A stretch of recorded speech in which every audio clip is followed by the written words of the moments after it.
વ્રત કે ઉપવાસ માટે ઝટપટ બની જાય એવા ફરાળી પરાઠા.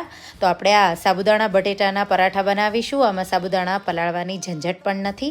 એના માટે સાબુદાણા લઈ એને થોડા શેકી આ રીતે એનો પાવડર કરી અને આ રીતે લોટની જેમ ચાળી લઈશું. હવે એમાં 2 બટેટા આ રીતે ખમણી લઈશું. તો મેં બાફેલા બટેટા લીધા છે.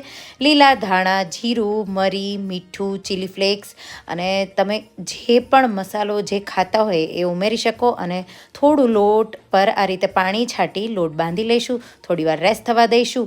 હવે આ રીતે ભાખરીની જેમ એના લુવા કરી લઈશું. સૂકો લોટ લગાવી અને મીડિયમ થીક એવા પરાઠા વણી લઈશું. 2 સાઈડથી આ રીતે કાચા પાકા શેકીશું. પછી ઘી લગાવી એકદમ સારી રીતે ક્રિસ્પી થાય એ રીતે શેકી લઈશું. તો ફરાળી બટેટાના ઇન્સ્ટન્ટ પરાઠા બનીને તૈયાર થઈ ગયા. હું એને ફરાળી ચટણી સાથે, તમે ચા સાથે પણ સર્વ કરી શકો છો. આ રેસીપી જો તમે ક્યારેય ટ્રાય ન કરી હોય તો એકવાર ટ્રાય કરજો અને મને કહેજો કેવી લાગી.